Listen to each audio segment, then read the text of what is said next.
Exactement les mêmes. C'est pour elle que j'aime tant les livres. Mais ne voyez-vous pas qu'il vous manœuvre? Plus vous vous torturez, plus il triomphe. Cessez, mais cessez donc, il ne nous reconnaîtra pas. C'est faux. Quoi? C'est faux. Vous, je vous reconnais. Impossible. C'est impossible, Donjon. Vous avez tout oublié, vous l'avez dit vous-même. Vous en avez tellement eu de femmes. Comment pourriez-vous vous souvenir de celle-ci plutôt que de celle-là? Personne ne se souvient de mon malheur. Il n'est qu'à moi. Le passé a été rendu au néant.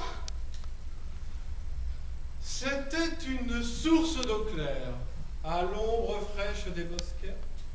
Il y avait là une jeune fille qui chantait. Elle était entourée des jeunes garçons du voisinage qui étaient attirés par elle, comme les cigognes le sont par les pays chauds. Mais elle ne les voyait pas. Elle attendait son prince avec une foi d'enfant, telle qu'on le voit dans les livres dont déjà elle abusait. Pourtant, 2 ou 3 de ces garçons à ses pieds auraient volontiers donné leur vie pour l'amour de la belle. Mais ils étaient trop prosaïques, rendez-vous compte.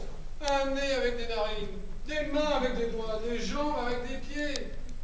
Ils mangeaient, ils dormaient la nuit, ils transpiraient parfois, les drôles d'hommes. Doit-on le dire? Je la vis, elle me plut. Il y avait là une âme d'élite, dans un des plus jolis corps qui soit. Une proie inespérée. 1000 fois j'ai craint de la froisser, de la voir s'envoler. Son âme était fragile comme l'aile d'un papillon. Ce n'est pas vrai. Don Juan, je ne suis pas celle-là. Regardez-moi. Qui le croirait? Ai-je pu être la plus belle? La plus jolie? Ai-je pu être gracieuse? Moi qui me cogne à tous les meubles? C'est vous, mademoiselle de la Tringle. Écririez-vous des romans aussi mauvais et stupides si vous n'aviez pas été cette jeune fille-là? Mes romans ne sont pas stupides. Ils sont stupides et prétentieux.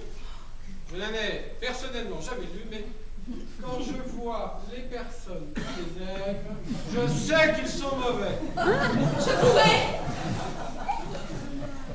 Je me parais de toutes les mines de l'amant parfait.